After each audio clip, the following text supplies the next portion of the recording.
Welcome to Unsilent with your hosts Dave and Brian. This is not another current events podcast. We're digging deeper, diagnosing, and discussing what's really going on today, how we got here, and providing observations for future generations. Welcome to Unsilent. We're Brian and Dave, and we'd love to hear where you think we got it right and where you think we completely missed the point, which you can do by visiting unsilentpodcast.com, visit us on Rumble, or other social media channels. So, not much happening this week, Brian, is there? No, another boring week. We had a little election last night as we're recording this, so kind of shocking to me anyway that we actually got a resolution in a few hours, not days or weeks like we've kind of been known to do over the last couple decades. And how would you describe to Kenny G, the guy living 50 years from now, 60 years from now, 70 years from now? How would you describe the reaction? Well, it's a 50-50 thing, really, or probably 52-48 or something like that. Yeah. The reaction is fascinating because there's, of course, a number of people that are just bawling their heads off that Harris lost, who have put their hope and their soul basically into the presidential election, which will be an interesting thing to discuss. And of course, the jubilance on the Trump side and the Republican side that things, it didn't turn out to be close, which is, right. The polls said it was going to be really close. First Republican in 20 years to win the popular vote. Well, he's on pace to win the popular vote. He's up by like 5 million votes at this point. And they've got whatever 90% counted or whatever. So he's barring some major change. He would win the popular vote first time since 2004. 2004, yeah, exactly. 20 years. So it's surprising. It happened in ways that we didn't expect. So I think that's one of the things, one of the big losers to a great extent is the ability to predict the polls, the ability to predict what was going to happen on election night. Everybody says it's going to be razor thin margins, all of that. Yeah. Yeah. It's, I was, didn't spend a lot of time on Twitter today, or X, but I spent a little bit of time and there's a healthy balance of mostly women crying, right. Some crying out of despair, and others tears of joy, thanking God, thanking Jesus for saving our country, and right. But a pretty even split, I would say.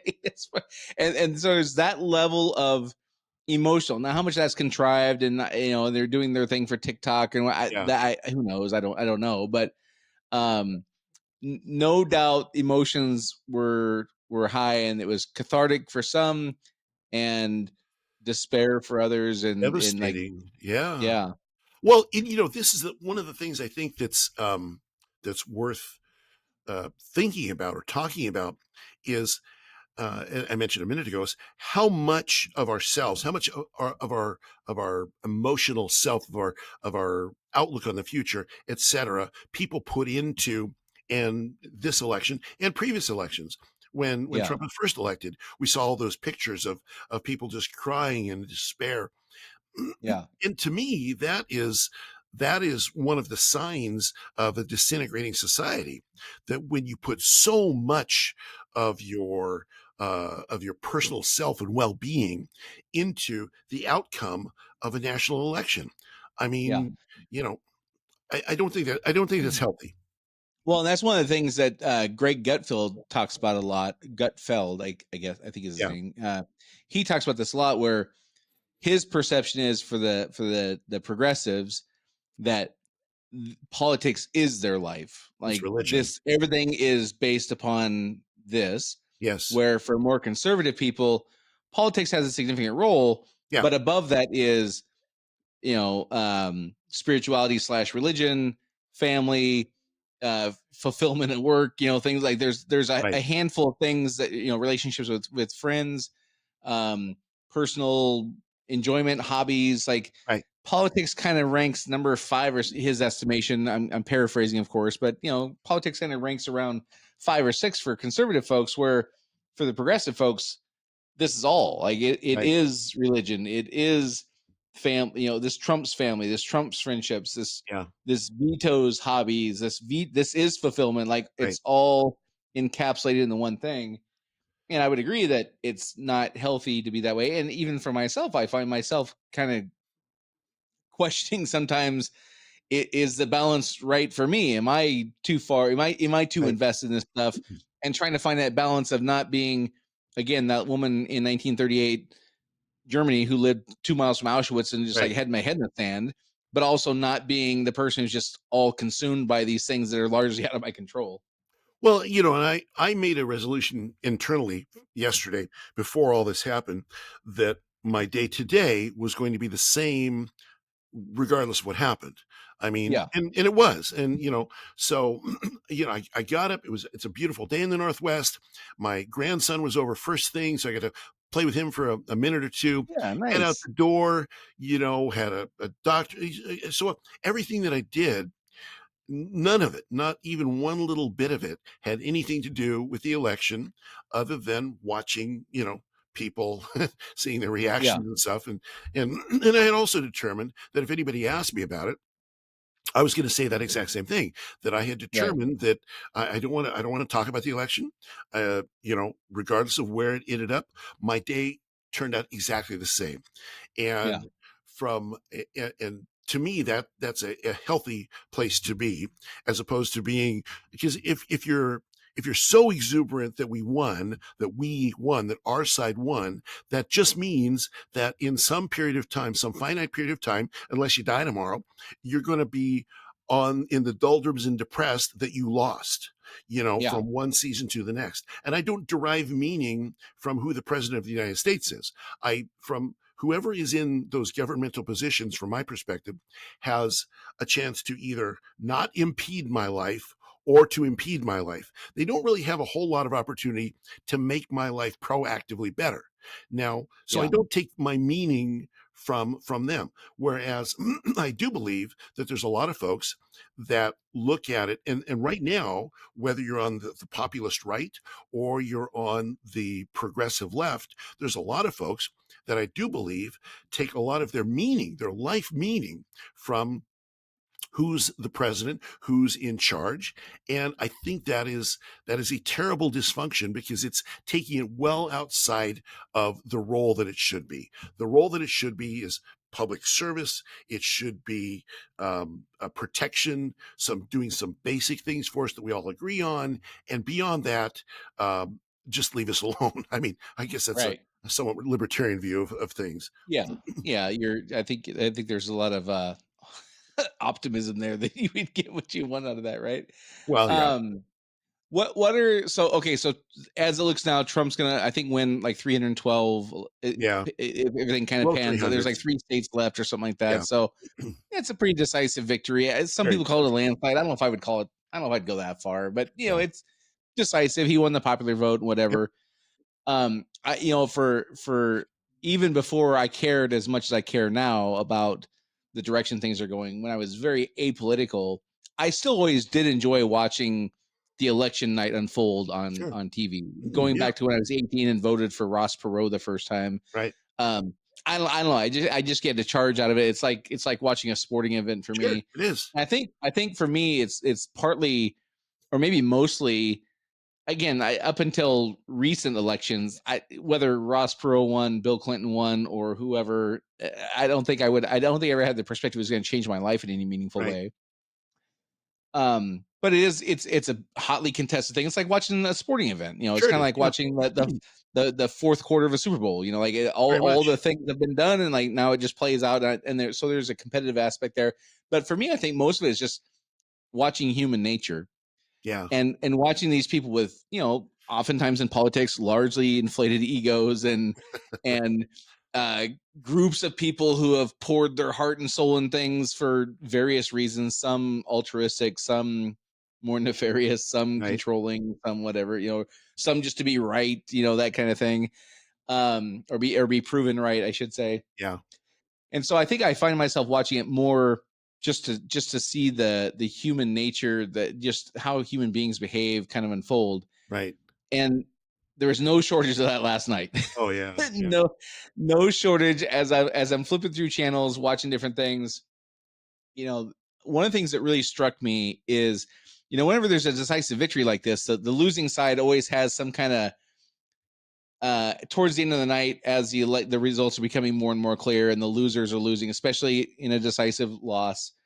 There kind of becomes this tone that takes over of like, we got to do some, like one. I think it was the Republicans after, or the Democrats after they had lost to Reagan and Bush. They called it doing an autopsy on the Yeah. party. Like, we're Right. like, what we've lost 3 elections in a row. Like, we're not, something's amiss. Right. And the Republicans kind of had the same thing after they lost to Obama twice and whatever. Um, anyhow, that piece of the puzzle was put in place, and like that, the conversation began to go there. It was fascinating to watch the different ways the progressive folks handled this. Yeah. There's a very few who were like, hey, we've lost touch with the working class people. That was Right. like, for my entire life up until a few years ago, like the Democrats were the party of the plumber and the Unions. garbage man and the mailman, and like these, and now they're not. And I don't think anybody disagrees with that to a Right. large extent. Now they're the party of elites and abortion, and Right. they've kind of, it's just changed, right? And Hollywood and things like that. But what was fascinating for me watching all this unfold is, as the ones in the progressive party who lost that were going through this phase of like, hey, what happened? Some of them did not take that route. Some of them began blaming voters Right. for being uneducated and racist and misogynistic and whatever. And there's a couple of clips that I'm not gonna be able to share with you, but a couple pretty well-known people on MSNBC, just flat out saying, like, not even hinting at, just Yeah. flat out come out and saying, one of them is a woman on MSNBC who's very popular, and she said, this was a second opportunity for white women to save America and change the way they interact with the patriarchy, but they voted on race rather than gender. So in her view, Right.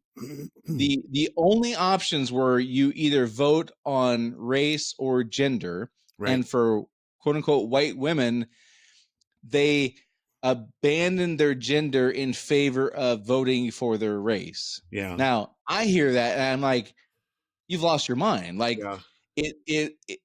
there's another explanation, and maybe they just didn't like the policies. Maybe they just didn't like the candidate. Maybe she's just not likable. Maybe she just rubbed in the wrong way. Maybe they just didn't have confidence in her. Right. All of which would have nothing to do with her gender or race. Right. But it's interesting for me to watch. In defeat, their default was the person had a choice between choosing gender or race, and obviously this time they chose race, not gender. That is such a bizarre take for me.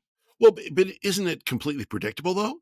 I mean, No, so 100%. Yeah. it's completely predictable because basically the whole intersectional program and the whole philosophy behind it is that these are the most important characteristics. Policy, yeah, there's policy, and there's there's how I'll you're going get to to that. govern, and maybe we'll have a little bit of that here and there, but as a middle class, no, I'm not going to go there anymore. But as a diagonal progressive, the only place they could go and be consistent is intersectionality. Is Right. the only thing that people make decisions on, or the belief is the only thing people make decisions on are what group you're a part of, whether your racial group, could be your income level group, your your gender group, whichever one of the 73 genders you are, all of those types of things. So it is at least I guess the best thing you can say about it is, even though it's completely illogical because people are more than just race or gender, it is at least consistent with what we've been told for this entire time. But it's also completely disconnected, and it shows that folks that speak this way and think this way don't understand how the American people are, because we don't want to be, the vast majority of people don't want to be pigeonholed into are external characteristics. Most people, Right. I'm more than that. I'm more than, my race, my age, my gender, all of these types of things. So I think that they haven't got the message yet. And until they get the message, and until they get the message that people are not going to be bullied or beat up on this now, like we allowed them to do in the past, the losses will continue. Yeah, it was jarring to see somebody who just couldn't break out of that mindset. Yeah. Yeah. It was jarring to see somebody so fixated on these two. All they care about it, all people must care about when they vote is these immutable characteristics. Right. It couldn't possibly be like it wasn't like they were trying to balance it out. Was it racism and misogyny, or do they just it wasn't that at all. It Yeah. was not even a consideration that they just might not like what you stood for. And They it they had nothing. they might not like I mean, people vote on economics, right? I mean, are the whole thing Yeah, is, are you better off now than you were 4 years ago? You know, yeah, it should be obvious, you know. yeah. I think it was Bill Clinton who said it's the environment, stupid. Or not the environment, it's The the economy is stupid. economy, Yeah, stupid. well, it was James Carville telling Clinton Oh, that, if yeah, I that was remember during the correctly. Clinton Yeah, era. Yeah, exactly. yeah, So, I mean, if you are so disconnected that you don't even recognize this basic truth of politics and this yeah. basic truth of how people make decisions, then you're blinded. It's forest for the trees. So that was last night, and then this morning on the early morning shows on MSNBC, there was one where the Hispanic voters moved in a large portion more Right? conservative. Now, Yeah, you and I would look at that and say, well, it's a very Catholic culture. yeah. They have very strong Judeo-Christian values, like Family. many people who are more Yep. conservative and things like that. And so for you and I, it's like, okay, well, their values maybe align more with people who are now clearly representing working class people with traditional Judeo-Christian values, Right. right? No, no, no. That was not the message that these folks got. The message these folks got is, oh, we didn't realize that Hispanic voters are so racist.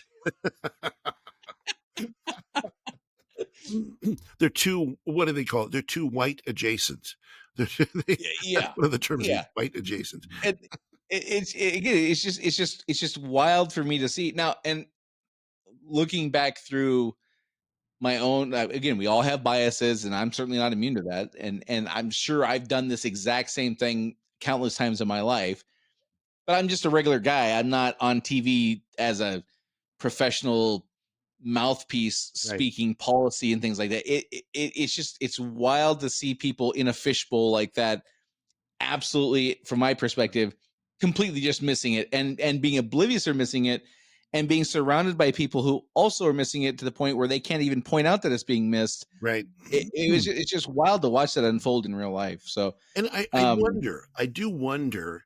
I think that, like, when they're in those positions, when you're in a spotlight position, in a media position, there's some things that I think people in those positions say that they know is not true, but it's yeah, good for ratings. It's good for, yeah, appealing to their base and all this kind of stuff. And there's people then that honestly believe what they're saying.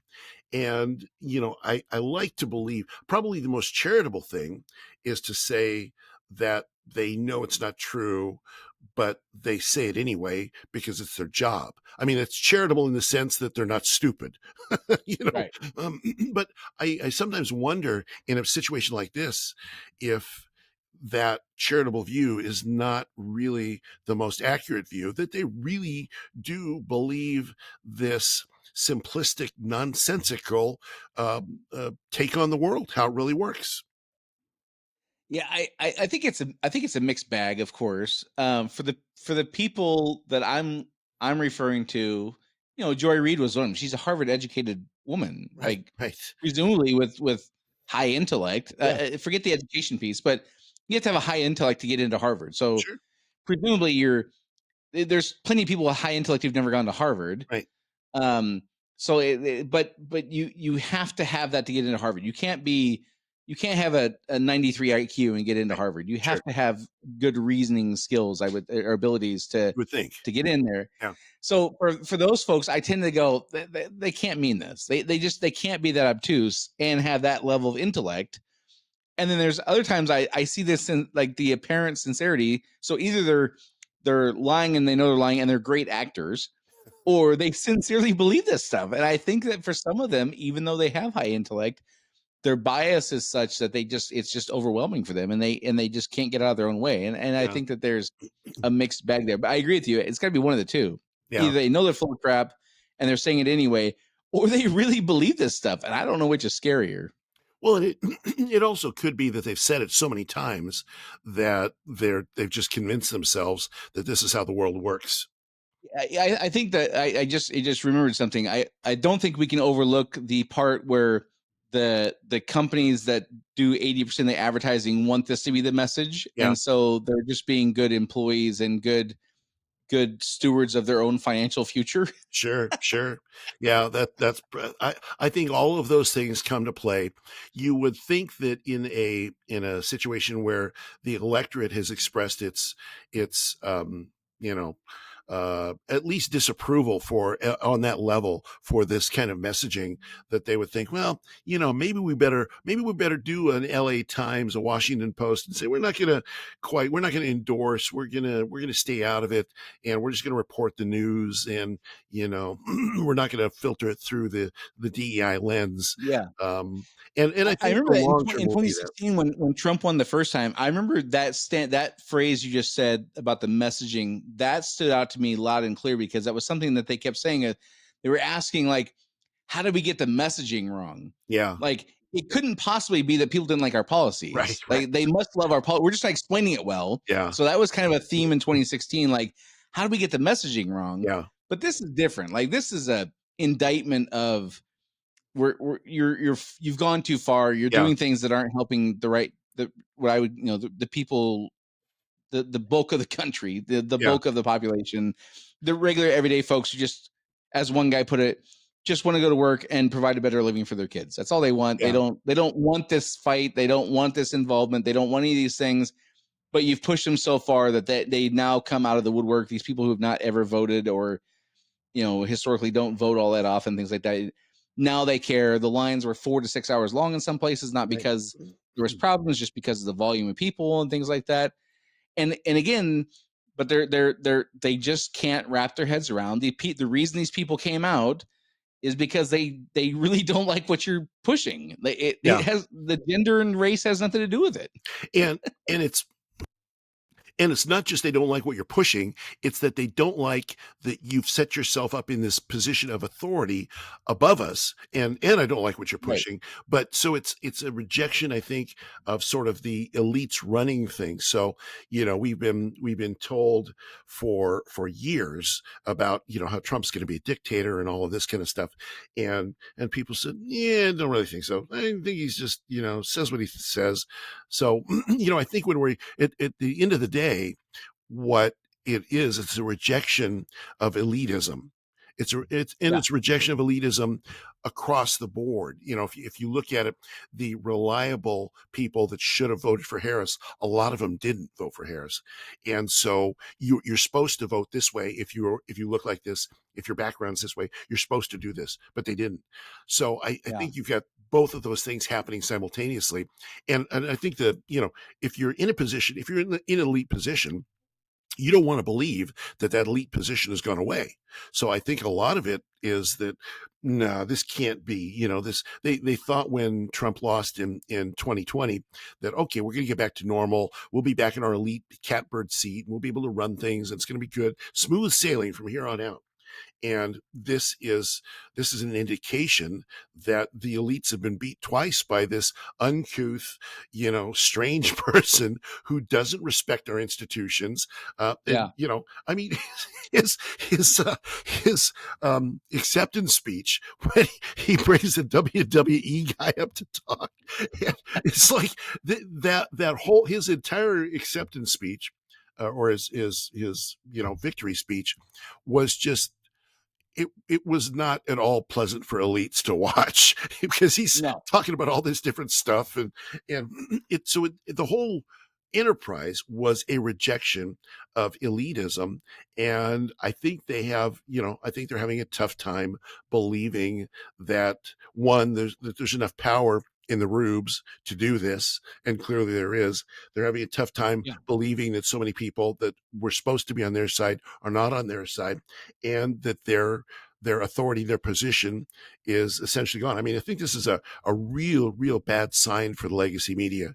Very bad sign. I mean, Joe Rogan, look at this. Joe Rogan endorsed Trump. Yep. You had like Shapiro and the Daily Wire people out all over the place. The alternative media has, notched up 3 or 4 levels, and the legacy media has really taken a big beating this time. It'll be fascinating to what, given what Jeff Bezos did, not Yeah, endorsing Kamala Harris and doing the op-ed piece he did about right, why, explaining why, like, people don't believe us anymore. right. Now, you could make an argument that he has a lot of government contracts and makes a fortune every day, makes millions of dollars every Yeah, day in profit from these government contracts, and so like he saw the writing on the wall with Trump coming in and like wanted to, yeah, not dig a hole deeper, knowing there'd be a new regime, yeah, kind of calling the shots and handing out contracts. Like, okay, but I also do wonder if the corporate media does not course correct here, how do they survive? Like yeah, the pool of people who are drawn to that messaging and that modality is shrinking like daily or weekly yeah. or monthly or whatever. If they don't course correct in some way, I don't know how they survive. Well, I think probably what ends up happening is if the alternative media is the dominant media, then the legacy Right. media will have to attempt to be like the dominant media, which is now the alternative media. They'll have to be like the X's and the TikToks of the world, and the Daily Wires of the world, and the Joe Rogan podcasts of the world. So, I think that's what, and I tell you, I think that is what is going to happen. I think that the Yeah. whole, Lester Holt, ABC, NBC, CBS, PBS, AP News, I think all of that will be, I think they lost big time they lost as big as Harris did. And I think Yeah. they will have to morph in order to be like the media that's actually becoming the dominant media. And, the other thing you have to say about that is a major, major, major force in that has been Elon Musk.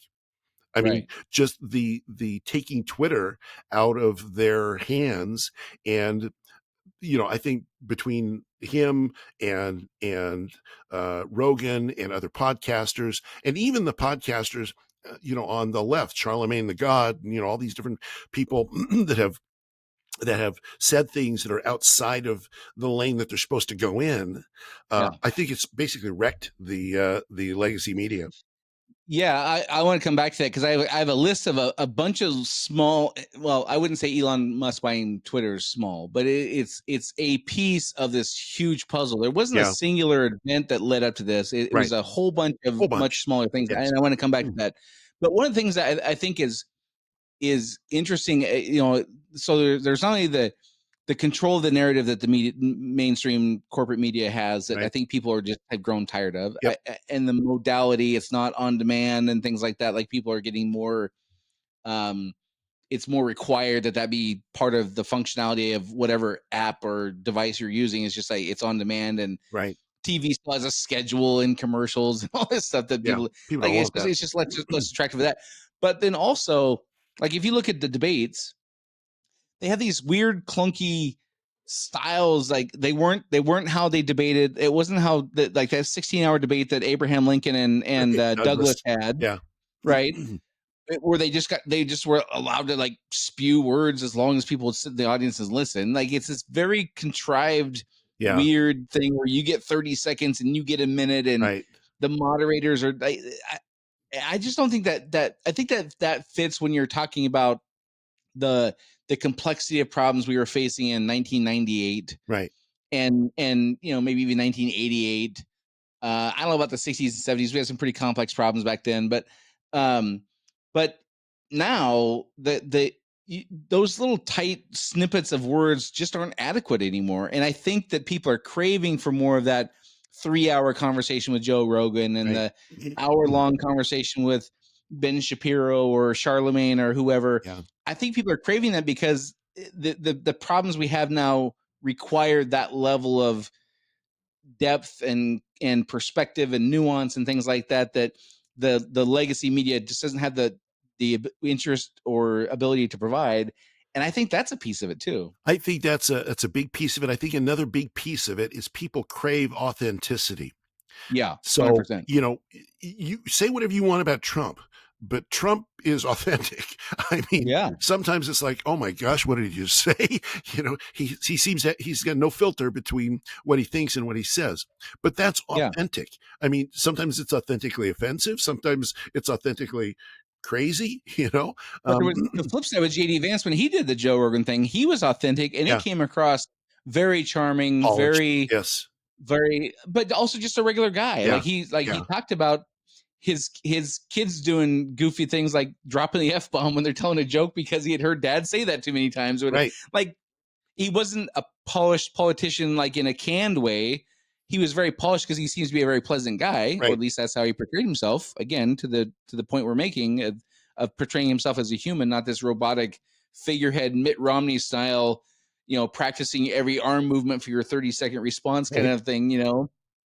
So even yeah, I agree with you that Trump has his peculiar behaviors, which are off-putting, but you come to believe that yeah, he's a goofball in some ways, and he says these outlandish things, and he drifts off, but he is what he is. And Yeah. he's not providing a caricature for you to like. He's not building a facade for you to judge him on. Well, and that's what I think that's the big contrast between him and Harris is Harris was practiced. I mean, it didn't really do her much good, but she was practiced. She had these go-to sayings, all of these types of things, as opposed to just off the cuff and regular guy kind of thing. So I think this election turned out to be an everyman election, right? It's Yeah, the blue collar Rust Belt. It's the average person, whether the suburban housewife who couldn't really wrap her mind around men playing in girls' sports, or cutting off prepubescent people's body parts and such. I think they couldn't wrap their heads around that, no matter how, whatever kinds of reasons you came up with. They no, that's not good. I'm going to vote against that. This guy seems to get it. He worked at McDonald's for a day. We're just going to go. We're going to go with the known authentic, even if it's a little bit weird. yeah. So I think it's because I think 50 years from now, 60 years from now, much of this stuff will be lost in the garbage bins of history Right. because of just due to the volume of information for people to go through. But Right. we touched on it. Elon buying Twitter, huge piece of this. Like, there's no way this election goes this way if Elon doesn't buy Twitter Right. because the narrative was under such control that Trump would have just been a pariah and ever so more forced out of polite society, so Right. to speak. So that was certainly a thing. The uptrending of podcasts we talked about. Yep. You've got, like you mentioned, Joe Rogan, the Daily Wire guys, them becoming more mainstream, but also other folks like Dan Bongino and Charlie Kirk, and on the left you've got the Charlemagnes, and you've got the Young Turks and all those kinds of things where it altered the type of conversation was happening. It wasn't Dan Rather reading us a story in 48 seconds before moving on to the next story, and we get a little piece of it, very in depth, very nuanced. That changed the kind of conversation. Other things that I have on just a quick list I put together of things that led to this. Charlie Kirk out on college campuses. There was a time where conservatives were not allowed on college campuses. And then a certain cohort of the college campuses doing what young people do, rebelling. Yeah. And when the authorities said, you can't have these people here, what predictably happened? They said, we want these people here. Yes, exactly. Which again cracks me up looking at human nature. Like here's very educated, presumably intelligent people running these institutions, believing that this is going to be the one time in history we put our fist down and say, kids, you can't have this. They're going to go, oh, okay, Yeah, moving on. yeah, exactly. Completely predictable. Yeah. Then you have guys like you mentioned, Dana White, also a guy like Vivek Ramaswamy, Yeah. very competent, very successful, literally billionaires, making it okay to talk about Trump in a way that was not Sure. disparaging, not condescending, not treating him like some kind of weirdo. Maybe up there with Elon buying Twitter, I would put RFK. Yeah, absolutely. I thought you were going to mention that. Yes. And also, because it's been a few weeks since I've seen you, I haven't been able to talk about you going to Evergreen State College, so this is a good chance for me to wedge that in. Who's the professor from Evergreen State that was Weinstein? Yeah. I think him defecting also, Yeah. and along with like Tulsi Gabbard and some of Yeah. these other folks, but I think Weinstein, very liberal guy Yep. at a very liberal college where you learned to be a liberal yourself when you were a young person. Yeah, I'm still paying the price. Guys like that defecting and having the ability to articulate and have the facts and the data. So you got him. There's the guy, Edward Dowd, who wrote the book on the COVID stuff. You've got the other Weinstein guy, not Weinstein, not Brett Weinstein, but Eric Weinstein. Right. Another guy, very liberal guy that's going, wait a second though, the pieces aren't really lining up here. Something else is going on. And you had the doctors in COVID, the McCary and McCullough, and I can't remember all their names. Them being proven right, and the whole narrative about COVID being completely squashed. Other things I have my notes here. Scott Presler, have you heard of him? Oh yeah. He's registering hundreds of thousands of people to vote in Pennsylvania. Like, arguably, and he's been doing this for 4 years. Like, he's been living in Pennsylvania, registering Republican voters for years. Right. And it worked. They won Pennsylvania. Yeah. No way they win Pennsylvania if that doesn't happen. Exactly. If they don't win Pennsylvania, it changes how Trump would have campaigned. It changes a lot of the calculus. Exactly. The whole election could have changed based on that one thing. Glenn Youngkin winning the governorship in Virginia based on parents' rights and turning out to be a pretty damn good governor. Oh yeah. And then more silly things. Peanut the squirrel happening. Oh yeah. I think a week before the election.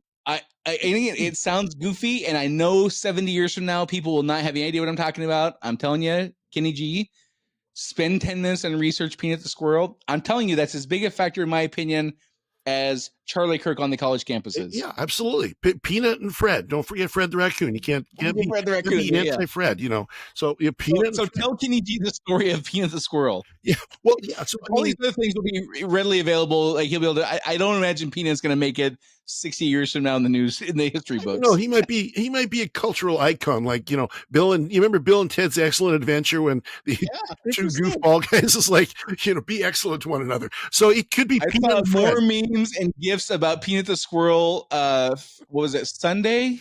I think Sunday was the day I saw more memes and gifs about Peanut the squirrel than I'd seen about any other one topic in the prior couple of weeks, probably. Absolutely. Well, and so tell the story. What happened? It was okay. Well, so this fellow, who's an animal rescue guy, rescued Peanut the squirrel. He'd also rescued Fred the raccoon and some others.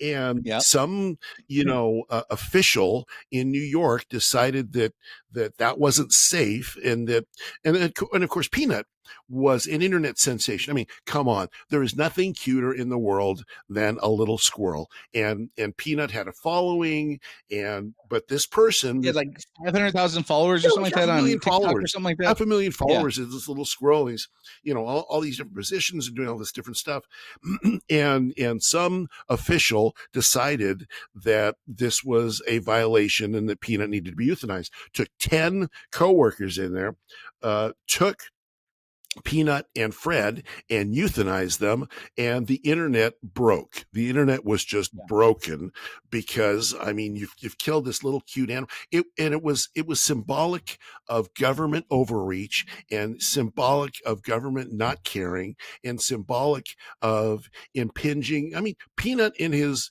owner were not hurting anybody.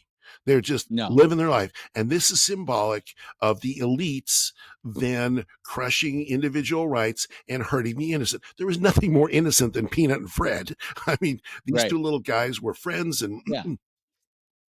and so And the money they made from the TikTok videos, they used to fund, because it cost them $40,000 a month or something like that right. to run this animal shelter. Yeah. They used the money to offset the cost of running the animal shelter. Exactly.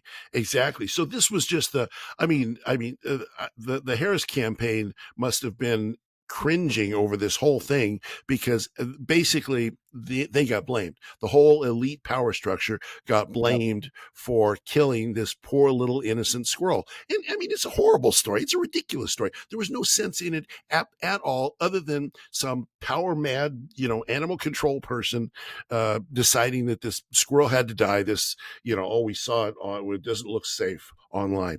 I mean, And the way it unfolded, it's exactly as if you took a forever MAGA Trump loving guy and said, create a goofy story about a deranged government structure tipped off by a white liberal woman who's a typical Harris supporter, and write a story, make it as bad as you can, and everything lined up. So a white liberal woman, pro Harris, like her Twitter feed is like all her doing all this progressive stuff. She does the anonymous tip. The government agency brings 10 agents, like SWAT team style agents, kicks these people out of their house for 5 hours. They have to get permission to go in their own house and use the bathroom. They take the two animals. The squirrel supposedly bites one of the 10 agents who came to their house and said to euthanize it, see if he has rabies. They kill their pets. The woman is the wife of the couple is on TikTok sobbing that they killed, like literally, like it's like you killed her dog. Like she's sobbing because her pet's dead. Right. And then you find out the guy had tried to release a squirrel into the wild and it didn't make it, and so he had to bring it back in. And like he'd done all the right things. They're in this place where he's not harming anybody. It's a cute furry little animal that is doing cute little furry animal things on these videos, and like jumping in his arm from out the refrigerator, and like just cool, goofy, cute stuff that you would see. And this all happening in the same place where migrants are coming in, raping women, and are getting handed $5,000 in cell phones and free lodging and all these benefits. There's no government agency available to help with that situation, but there's a government agent. You couldn't write it in a more Orwellian way. Exactly. Yeah, I'm sure that the poor Peanut saga flipped a bunch of people. It's like, I don't care that this goofy Trump guy says these weird things and he's got a strange hairstyle. At least he's not out killing baby squirrels, killing pets. I mean, So that's my. I didn't plan to spend that much time talking about Peanut the squirrel, but I do think it's significant. I think, of course, the lawfare against Trump, the harder they pushed, and you and I talked about this in previous podcasts. At the same time, they're talking about going to be trying to make a concerted effort to look attractive to young Black and people of color, young men that are not white. Right. They're doing this lawfare and like actively like show me the man, I'll show you the crime, persecution of Trump. Well, who in our society feels most like that? Right. Yeah. Exactly. Yeah. So that backfire. I think Biden wearing the Trump hat was a pretty big factor. Right. I just in like showing just like how out of touch he was, and the media have been telling us for years and months leading up to that point that he was fine, and like he's doing this obviously things that are not a sane person or normal person wouldn't do in that kind of situation. And then you get to the more dark stuff. You got over the last 8-9 years now, Trump supporters being called deplorables, Nazis, extremists, garbage, like all these, the worst names you can call people short of like, child molesters, like the worst things you could possibly call people. Every few months, there was a new iteration of that would come out of just not just the candidate's bad, but the people who support that candidate are bad. Garbage. And you and I talked about this before too. The most popular sports movies of all time, like Rocky and Rudy and all, are all about underdogs. Yeah. Americans love underdogs. It's in our DNA. You can You look at any story about like Star Wars or movies about the Civil War, like Right. the mafia movies, they're all the same. Yep. It's all following an underdog, and again, these are smart people. How do they not get this? Right. The Obama, Oprah, celebrity, like the condescension, like toward the last couple of weeks, they got ever Oh more yeah. condescending Hmm. and like chiding people, like something's wrong with these young black men. They're just misogynist. They got a problem with having a woman. Again, just like they Oh, that was so chastising stupid. them. That was so incredibly stupid. I mean, the pointing his bony finger and saying, "Well, you're not a real Yeah. man." I mean, come on. Obviously, the assassinations. Um, uh, and then I think the last thing is just Trump's resilience. Yeah. I Yeah. mean, I mean, I just did a speaking thing a week and a half ago, and I did an 85-minute keynote, and I did 3 classes, and I was exhausted. And Yeah. I'm 30 something years younger than Trump. Right. Exactly. He's doing 3, 4, 5, 6 rallies, 2-3 hour long rallies a day Yeah. for weeks at with no break. And then even prior to that, like several times a week, he would have days where he was doing these things, and he's just like the Energizer Bunny. Right. You just can't stop the guy. And my point with this, in this whole long list, is it took all of that to get him 3 percentage points in the vote. Right. And all these things were significant, I think, right? Yeah. And Yeah. it took all of that to move him across the finish line 3 Right. points, which is enough to go from, losing in 2020 to getting a 5 million vote majority in the popular vote, and of course winning 300 plus electoral college votes. It took all of that. And if you took away any 2 or 3 of those things, I don't know that he does it. Yeah. It's almost like it's scripted. I mean, Yeah. if you look at the whole thing, it's almost like it's scripted because all of these things coming together simultaneously, and you're right. I think the one of those factors, the underdog factor, is something you just cannot underestimate. I mean, 2 assassination attempts, 4, indictments, 2 impeachments, but he just doesn't give up. He just keeps coming and coming Yeah. and coming. I mean, that's kind of regardless what you think of the guy, that's the American spirit. You Right. knock us down, you blow up Pearl Harbor, and we're coming back. So I think there's a lot of people who would never admit that they voted for the guy, but they're like, yeah, I kind of admire that. He's weird, but I kind of admire that spirit, that never Yeah. give up, never give in, never stop trying. That's the brash American. Sometimes we're goofy, sometimes we're weird, sometimes we Yeah. go too far, but that's as opposed to the contrived, slimy, poll tested, Yeah. a focus group tested. I think I think people are just done with that. I think they're just kind of like, Yeah. Forget it. I'm just over that now. Yeah, of course the border is an issue, and of course the bureaucracy failures we've seen with the hurricanes and the Right. Maui fires, but I think those things are evergreen. I think Right. even if you don't have a border thing, you have a foreign policy issue, you have an economy issue. I think those things are kind of evergreen. Right. Like the government's always screwing something up, so I don't really count those in the same kind of category, because I Right. think that you could pick a year and things like that are happening. Right. I don't think the peanut the squirrel happens all the time. I don't think an Right. RFK thing happens all the time. I don't think Elon buying Twitter happens all the time. Those are very unique things that are different than just like policy decisions that at any given moment the government's making bad decisions that most of us don't like or whatever. Yeah. I kind of discount that stuff as just being like normal everyday kind of environment. But these other things are pretty significant and unique to this time. And I wonder, Dave, what do you think? Is this kind of goes back to our fourth turning thesis? Do these things happen and therefore the fourth turning happens, or is the fourth turning happening therefore these events happen? And I honestly think it's both simultaneously. I think Yeah. it's a two prong. I don't think there's a single cause to that. I mean, as when Trump won last night, and the adherents to the fourth turning philosophy of those that believe in it, some of them would just freak out when I say this. He's really set up to be that great champion, that person that leads us through the coming crisis. There's still Yeah. a coming crisis. There's no doubt there's a coming crisis because, now that Trump's elected, it doesn't mean everybody's going to get along. No, our values weren't settled. No, our It's not like values we aren't. have Yeah, unified values now. No, that didn't happen. those that believe that we're nothing more than either the color of our skin or a gender, if they can even define it, those beliefs have not changed, and the belief that normal is what they think it should be rather than what most people think it should be. None of that has changed.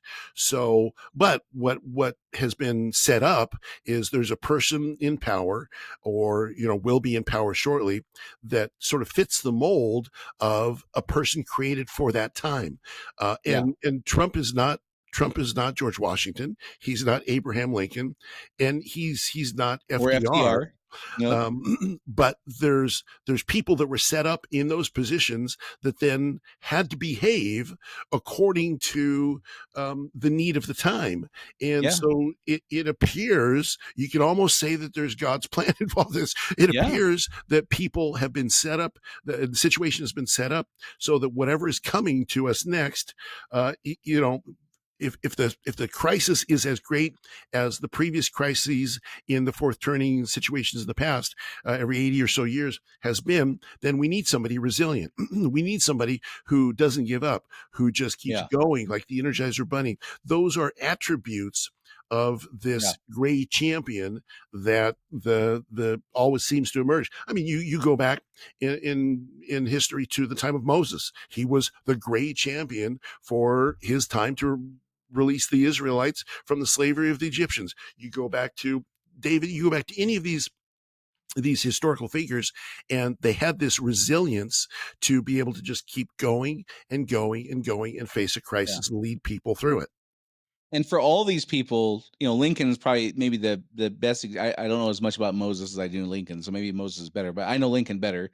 If you took Lincoln 17 years before 1861 or 1865, he was not prepared to do that. He would not have done the same things. He was not, the times made him, and then he made the times. Exactly. And that very much fits with Trump. And also, Yes. looking at like FDR, half the country hated FDR. Half the yeah. country thought we were going to be under communist rule because he was, all pro government and taking away all these personal rights. And Lincoln took away personal rights and Right. all these things. Half the country today thinks that the USA as we know it ended last night. That's exactly right. Well, yeah, absolutely. I mean, you look at Washington, he was a respected British general. I mean, Yeah. before he became Moses, here's a little education for you on Moses. All right. Moses, Yeah, thanks. before he became Moses, the deliverer who took him out of Egypt, he had run away because he'd killed an Egyptian and thought, my life is over. I'm just going to hide in the desert. So he wasn't set up to be that way. He wasn't set up to be the leader that was going to be, somebody we remember 3,500 years later. So all of these people were not prepared. They weren't, the Harvard educated. They had the political science degree. They're ready to go. They're in positions that they needed to be in, and it doesn't even seem to matter. It seems to matter even less that somebody is Trump is not what we would call a paragon of societal virtue Or morality. ways. Yeah. But it sort of doesn't seem Doesn't to matter. Yeah. The person is set for the job that they are prepared to do. And so, it looks like, and, again, I can't predict the future, but it sure does look like everything's set up for the next stage of this play to take place. Yeah. Yeah. The last thing I'll say here, because I know we're getting low on time here, but the last thing I'll say that stood out to me the most out of everything last night, watching the election unfold, Washington, D.C., 6.7% of the vote went for Trump. Yeah, that's surprising. In 93% went for Harris. Yeah. In our capital city. Capital. Yep. And I when I saw that, I rewound the TV and I looked at it again. I'm like, man, this explains so much. They Yeah. they just don't. They're just, again, it's cliche to say they're out of touch, but they're out of touch. Completely They disconnected. don't have regular working American problems. They Yep. don't have a frame of reference of what it's like. Like, why does it really matter when eggs go from $1.89 to $5.89? They Right. don't have a frame of reference for that.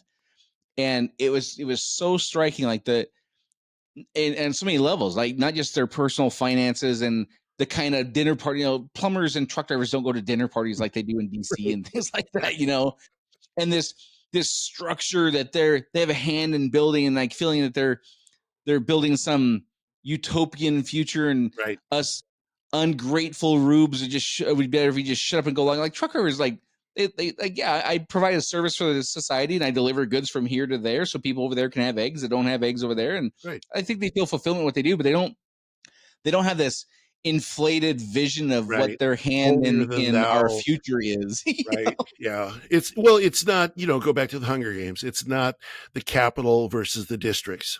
Right. It seems to be that's what, DC, we got snow in DC, and the districts out here, the districts are tired of it and they're not going to take it anymore. Yeah. So, well, fascinating for sure. I'm sure it's going to Yep. get even more fascinating. Oh yeah. As you and I were mentioning before we fired up and hit the record button today, relatively peaceful so far. So So far. it'll be Let's interesting. hope It's it going to be stays that interesting way. yeah, for sure. No I was a little promises. surprised. I was a little surprised, given how things have gone in previous elections, how quiet it was on the police blotter front. Well, yeah. So sometimes it's the quiet is the quiet before the storm. So, Yeah. I'll make a prediction, Brian. There's going to be, if not now, in either this weekend or in January or sometime in between, there's going to be some riots. Oh yeah. Before President's Day. What's President's Day is in February, right? Or is that Yeah. January? Yeah. I think Yeah. it is Okay, February. I'll say before Valentine's Day, there'll be some gnarly something or other that happens Yeah. relating fallout from this for sure. Because Yep. again, 48% ish of the country thinks the U.S. as they know it just ended. Yeah. So then they're unhappy about it. Yep. So it'll certainly be interesting. You and I will not run out of things to talk about. That's for Nope. sure. All right. So, as Dave mentioned in the beginning, for those listening in current times, if you think there's something we're misarticulating, we're not getting something quite right, we'd love to hear your feedback on that. You can do that at unsilentpodcast.com. Also, Rumble has a great comment section. You can leave your thoughts there. Dave and I are giving our perspective, but we're just two guys. We'd love to be able to explain to Kenny G and other folks living in the future what this moment in time is like. And until next time, this is Dave and Brian signing off. See you next week. Do you want to be unsilent? Make your voice heard on our social media channels and share where you think we got it right or wrong. Go to unsilentpodcast.com for social links so you can join the discussion.